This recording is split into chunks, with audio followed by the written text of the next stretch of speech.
수요일 아침입니다. 오늘은 전도서 21번째 시간이 7장 5절부터 말씀 보도록 하겠습니다. 먼저 7장 5절, 6절, 7절 말씀 읽겠습니다.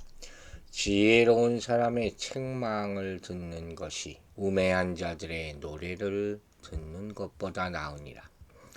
우매한 자들의 웃음소리는 솔 밑에 가시나무 타는 소리 같으니 이것도 헛되니라. 탐욕이 지혜자를 우매하게 하고 뇌물이 사람의 명철을 망하게 하느니라. 자, 이 구절도 우리로 하여금 여러 가지 생각을 하게 만드는 그런 말씀이죠. 비교죠. 지혜와 책망, 또 우매자의 노래, 이렇게 두 가지 상반된 개념을 비교해서 생각하게 만들죠. 사람들은 책망을 싫어합니다. 그리고 노래를 좋아하죠. 누구나 아마 그럴 거예요. 그런데 여기서 말하는 것은 뭐냐면 이 지혜와 우매라는 두 가지 삶의 방식에 따라 정반대의 가치를 가질 수가 있다. 이걸 생각해 보라 하는 거예요. 책망을 좋아하는 사람은 없다 그랬어요.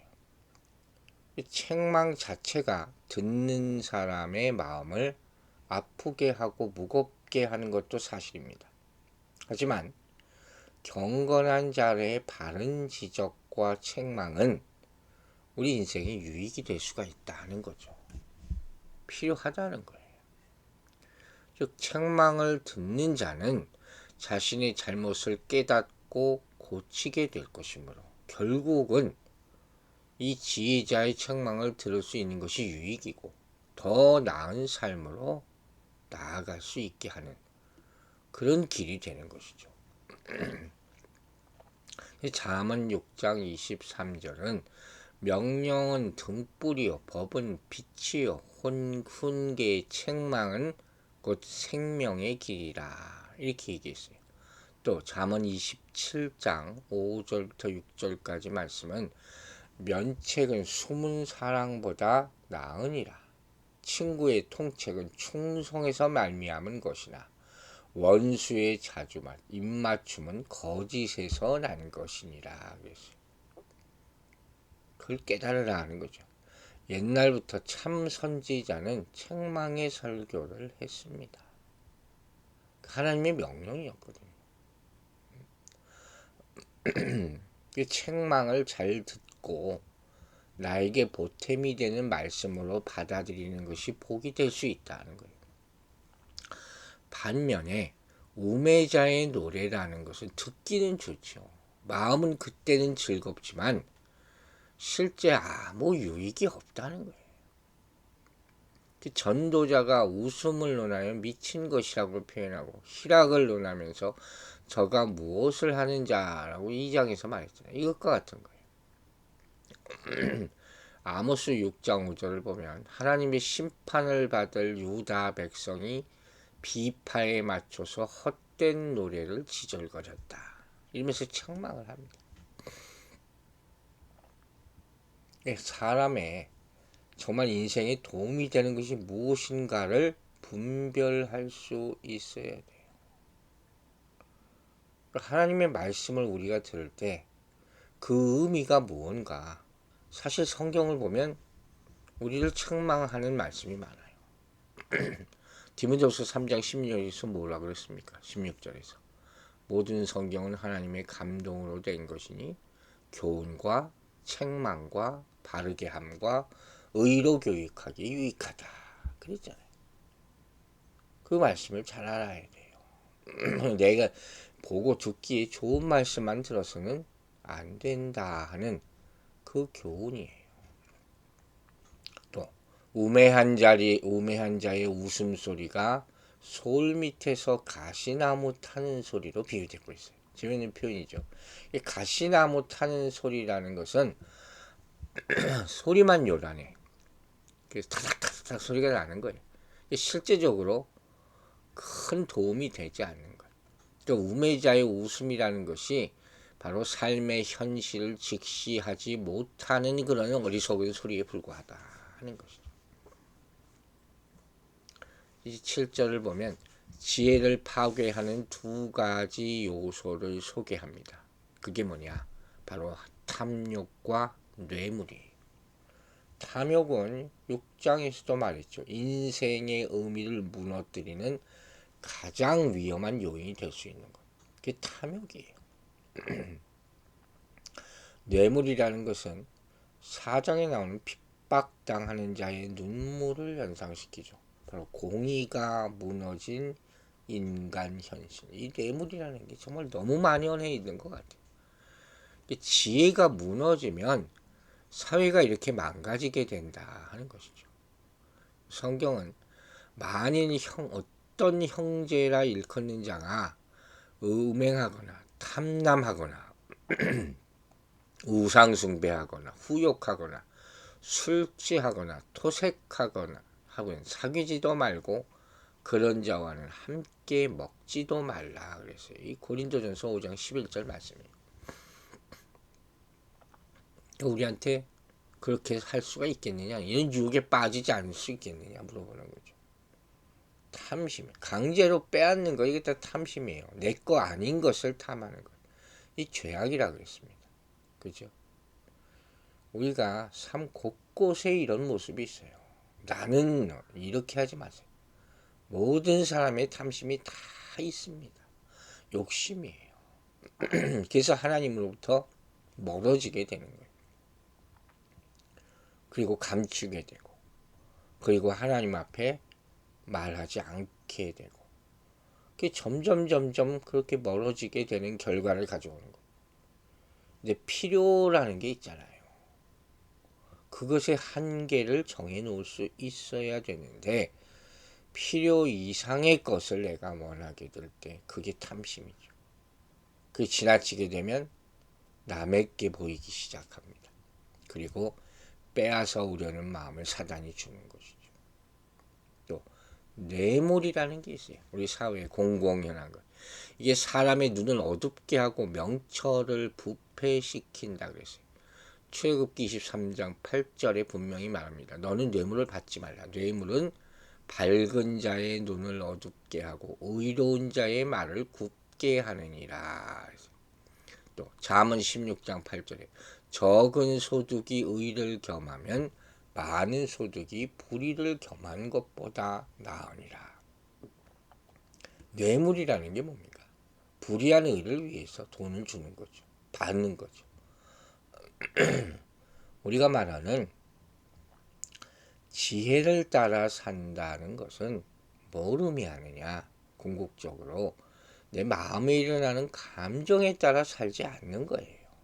순간순간 분노, 탐욕, 교만 이런 것이 우리 안에 꽈리를 틀고 있어요. 그래서 우리의 생각과 행동을 좌지우지하게 하는 거예요. 이런 것들은 결국 우리를 우매하게 만들 뿐이죠. 점점 더 많은 죄를 짓게 만드는 거죠. 하지만 지혜에 관한 지식은 우리 인간을 살리게 된다 하는 것을 알아야 되는 거예요. 자, 이제 8절부터 10절 말씀 보겠습니다. 일의 끝이 시작보다 낫고 참는 마음이 교만한 마음보다 나으니 급한 마음으로 노를 발하지 말고 노는 우매한 자들의 품에 머무름이니라. 옛날이 오늘보다 나은 것이 어쩌이냐 하지 말라. 이렇게 묻는 것은 지혜가 아니니라.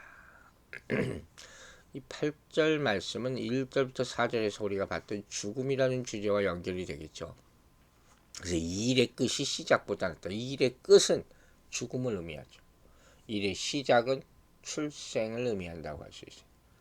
이렇게 인생의 마지막인 죽음이 시작인 출생보다 낫다 하는 것은 그 마지막을 이루기 위해서 참는 마음이 필요하기 때문이다 하는 그런 의미예요.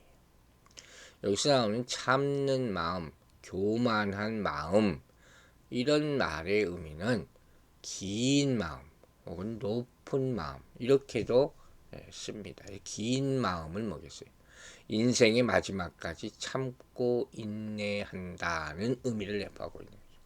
반대로 높은 마음이라는 것은 인생을 잘 알지 못해 교만한 상태와 연관된다. 이렇게 말할 수 있어요. 즉 다시 한번 설명하자면 여기서 말하는 일의 끝이라는 것은 일이 성취돼서 좋은 결과를 얻는 것이에요. 무슨 일이든지 잘 계획하고 시작하는 것도 중요하지만 끝이 중요하잖아요. 잘 진행하고 또 예상치 못한 어려움을 잘 이겨내고 또 치명적인 실수 같은 것을 잘 막아서 완성하는 것이 중요하지 않습니까? 그런데 어떤 일을 이렇게 잘 성취하려면 반드시 뭐가 필요합니까? 인내가 필요한 거예요. 인내라는 것은 그냥 생기는 게 아니에요. 겸손한 마음을 가질 때만 가능한 것이 인내입니다. 이 세상에서 성공한 사람들의 경험담을 들어보세요. 많은 실패를 다 경험했어요. 하지만 낙심치 않고 오래 참았어. 그 인내가 정말 신앙적으로나 세상에서나 가장 필요한 게 성공의 비결이라는 거죠. 이 겸손과 인내는 성공적인 삶의 필수적인 덕목이다 말할 수 있는 것이죠. 예수님께서 씨 뿌리는 자의 비유에서 뭐라고 했습니까? 착하고 좋은 마음으로 말씀을 듣고 지키어 인내로 결실하는 자. 이게 누가복음 8장 15절에서 말씀하셨어요. 이게 참된 승리자예요. 여러분, 참된 믿음은 인내로 결실하는 믿음이 된다 하는 사실을 잊지 마시기 바랍니다. 반면 높은 마음은 9절에서 나오는 급한 마음으로 연결돼요.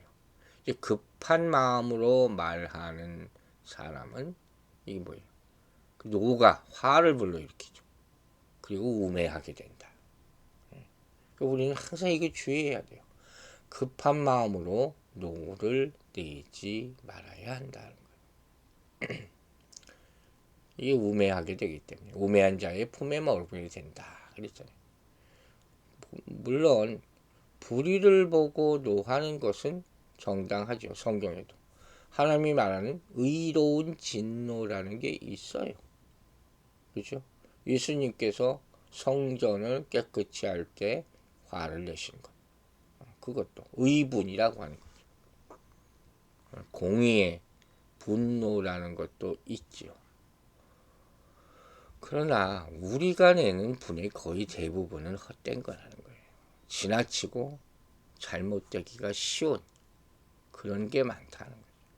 그래서 잠언을 보면 미련한 자가 분노를 당장에 나타나고 속히 노하고 그 노를 다 드러낸다 이렇게 말하는 거예요. 금방 그게 드러납니다. 아주 발끈한 거 좋아하는 사람이 있어요. 참 부끄러운 거예요. 그렇게 되면 이제 사람들이 그 사람하고 얘기 안 하려고 합니다. 자기 모습이에요. 그걸 자제할 줄 모르는, 나이가 먹어도 이런 사람들이 있어요. 그 부끄러운 일이. 성내기를 더디하라. 야고보 사도가 말하지 않습니까? 하나님의 의를 이루지 못한다. 기껏 은혜 받고 나서 화내는 것. 이게 참 안타까운 일이죠. 그래서 이와 반대되는 것이 바로 인내죠. 인내는 하나님의 오래 참으심을 본받는 것이라 했어요. 잠언에 그런 얘기가 참 많이 나오고 또 사도 바울도 사랑은 오래 참고 온유하며 성내지 않는다. 이게 다 자기 자존심이에요. 한 푼어치도 안 되는 자존심.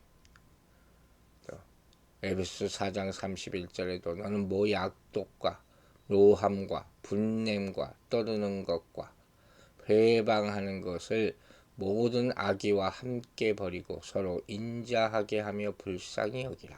이렇게 교훈을 했습니다. 이 10절에서 전도자는 현재를 원망하며 과거를 동경하는 것은 지혜가 아니라 이렇게 경고하고 있습니다. 죽음이 출생보다 낫다는 전도자의 주장대로 하루하루 인내하면서 살아가는 인생이 살만한 가치가 있다 하는 거죠. 우리는 옛날 얘기 이렇게 하는 분들 많잖아요. 내가 옛날에 그렇게 하지 말라는데도 그걸 못 버려요. 그 목사 앞에 와서 옛날 얘기하는 사람이 제일 불쌍한 사람이에요. 아무 의미가 없어요. 여러분 천국 갈 때 하나님 앞에 가서 또 옛날에는 이럴 겁니까? 아예 없애게 해달라고 기도하세요. 이게 무슨 소용이 있어요? 옛날에도 어려운 일이 있을 거고 지금도 있을 수 있고 장래도 있을 수 있는 거예요. 오늘 우리 현실이 어떠하든지 우리는 모든 현실을 겸손히 긍정하고 감사히 받는 것이 필요하다는 거예요. 과거를 아무리 동경하면 무슨 의미가 있습니까? 내 인생에 도움이 될 것이 아니면 돌아볼 것이 없는 거죠. 물론 현재 어려움이 있을 때 어떤 그 원인을 생각하는 것, 자기 성찰에 필요할 수는 있을 거예요. 만일 그것이 우리 죄에 대한 하나님의 징벌이라면 회개하고 달게 받아야 할 것이죠. 그리고 하나님이 주신 훈련 과정이라면 참고 견뎌야 하는 것이죠. 우리는 어려운 현실을 만날 때마다 하나님의 긍휼함과 도우심과 돌보심을 구해야 되고 또 주권적 섭리자 하나님을 의지해야 되고 경건하고 의롭고 선하게 살면서 미래의 평안을 기대하고 참고 나가야 할 줄로 믿습니다. 여러분, 사실 돌아보면 감사한 일이 많아요. 하나님의 인자하심이 얼마나 큽니까? 은혜가 얼마나 컸습니까? 시편 30편 5절이 이렇게 말하고 그 노염은 잠깐이요 그 은총은 평생이로다. 저녁에는 울음이 기숙할지라도 아침에는 기쁨이 오리로다. 여러분, 하나님은 이제까지 우리의 길을 인도하신 여호와 이레의 하나님이십니다. 우리의 필요를 공급하셨고 우리를 인도하셨고 이곳까지 우리를 도우신 에베네셀의 하나님이 되십니다. 그 하나님을 끝까지 믿고 인내하며 극복해 나가는 인생이 되기를 주 이름으로 축원합니다. 기도하겠습니다. 아버지 하나님, 오늘도 하루를 주심을 감사드립니다. 하나님께서 시작하시고 마치시는 이 시간 가운데서 우리의 존재를 깨달아 알게 해주시고 우매자의 행동과 지혜를 따르지 않고 하나님이 주시는 말씀의 지혜를 통해서 또 거듭나는 날이 되게 하여 주시옵소서. 과거를 아무리 돌아본들 자랑한들 무슨 의미가 있겠습니까? 현실에 주어진 것을 감사하고 만족하며 어려운 시험이 있을 때 쉽게 무너지고 포기하지 않고 인내하여 이겨내는 하나님의 참 지혜자의 모습으로 오늘도 살아가게 하여 주시옵소서. 무엇보다 우리의 게으름을 이겨내고 핑계와 교만과 아집들, 자존심들을 다 십자가에 못 박게 하여 주시고 겸손한 마음으로 주님 전에 나와 예배드릴 수 있는 이 수요일 하루가 될 수 있도록 축복하시고 인도하여 주시옵소서. 우리에게 큰 광명을 주신 예수 그리스도 그 이름을 찬양하고 감사드리며 예수 그리스도의 이름으로 기도했습니다. 아멘.